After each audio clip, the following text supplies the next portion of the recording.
This is Alex Height, Jr., interested in the information technology pathway. This is Mr. Andrew Newton, Hello, hello. works at Amazon. My name's Andrew, work at Amazon, like Alex said. I worked in various IT roles for Amazon. I've worked in maintenance and engineering for Amazon, and I'm looking forward to talking with Alex about his career path. All right, so what would you say are some qualities that you need to excel in this job?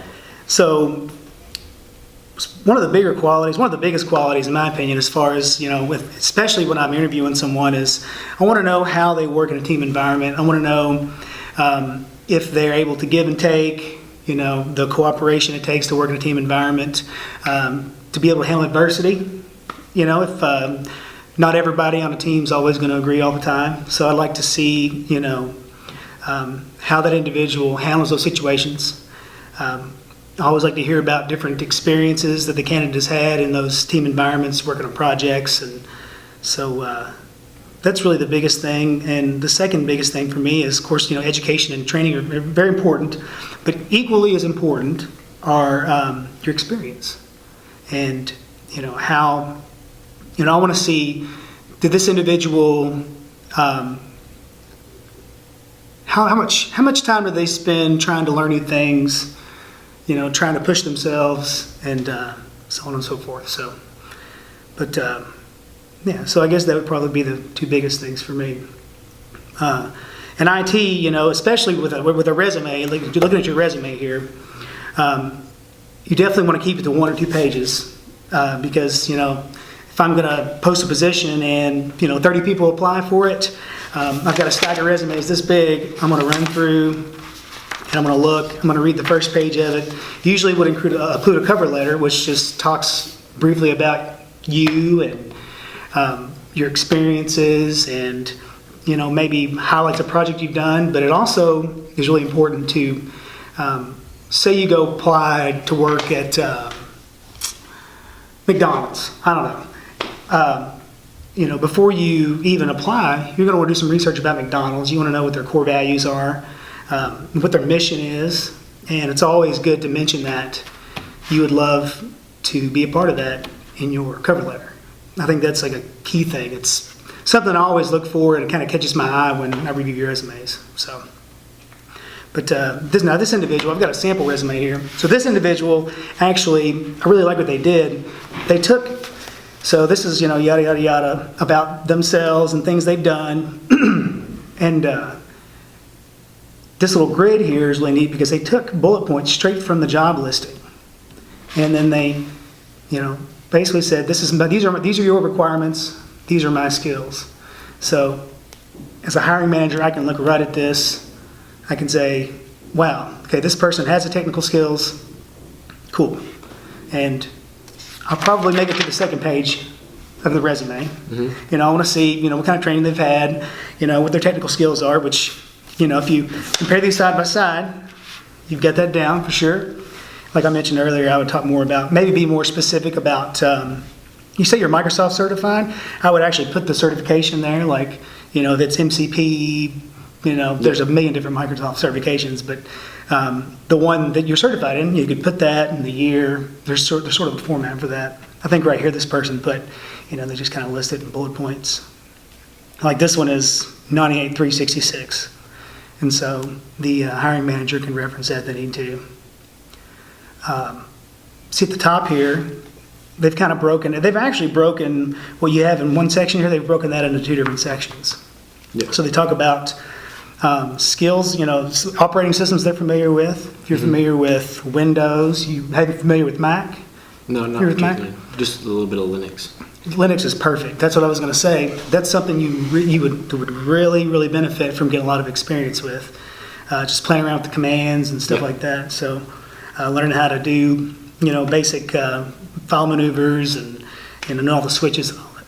Excuse me, all that stuff. So. All right. So if you take a look at my resume, what do I have on it what do I not have on it that needs to be on it if I was to get hired? Okay. So you definitely have a really good foundation here, like I mentioned earlier. You've got certain technical skills that you have. You've got your education on here. You could probably condense this down a little bit.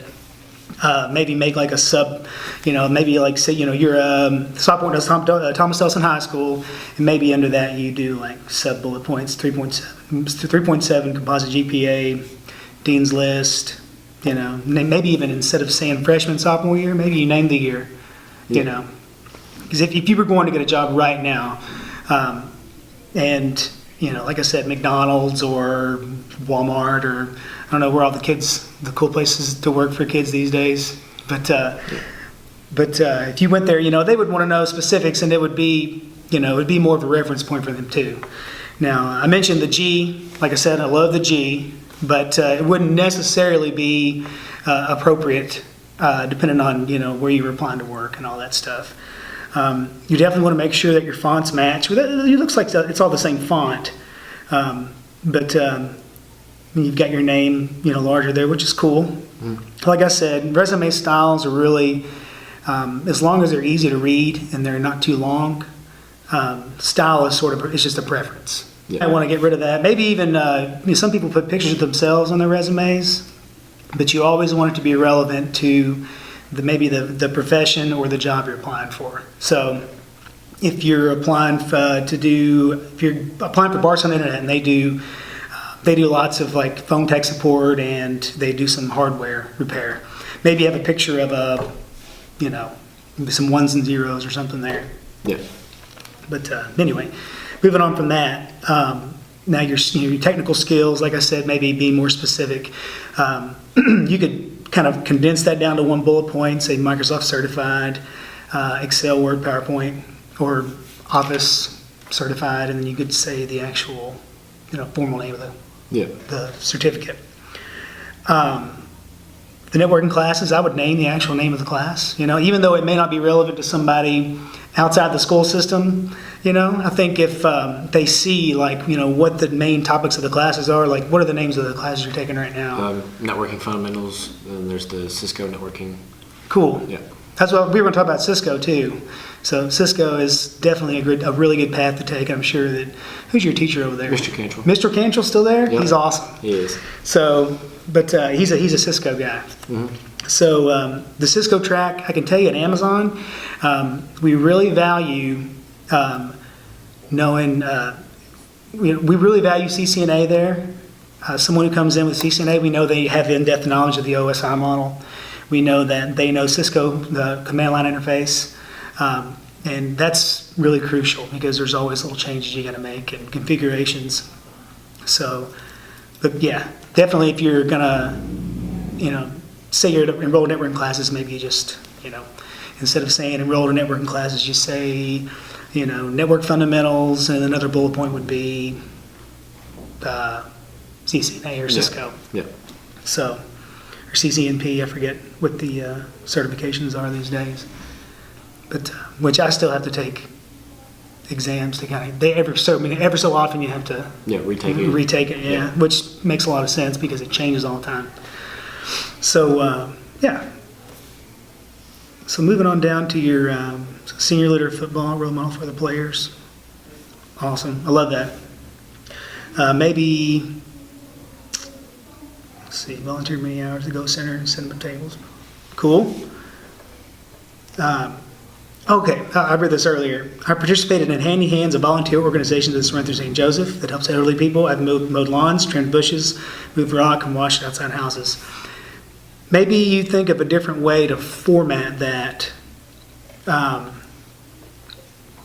Maybe you say, maybe you take the leadership, maybe you take it out of the leadership experiences and you put it under volunteer work, and then you maybe do you could list the sort of subpoints under that. Yeah. And we talked about the renovation of your father's office, figuring out what his budget was, and maybe spicing up the language, purple cowlet, right? Instead of help my father do a total renovation of his office, say, assisted in managing a budget project with a budget of X amount of dollars, and then these are the things we did in the project. Demolition of walls and carpentry. Yeah. And that's something else we look for as well. Somebody who's well-rounded. somebody who's kind of, if you see somebody that's done a little bit of everything or they have a little bit of knowledge in everything, you know that they have that growth mindset and they're willing to learn. Well, Mr. Newton, thank you for coming. Thank you for coming on camera and giving us some tips about my resume and our resumes so that we look more professional. Hey, no problem. I really enjoyed it. And you've got a bright future ahead of you. You're a nice young man, and you've got lots of valuable experience here. So, Thank you. very welcome.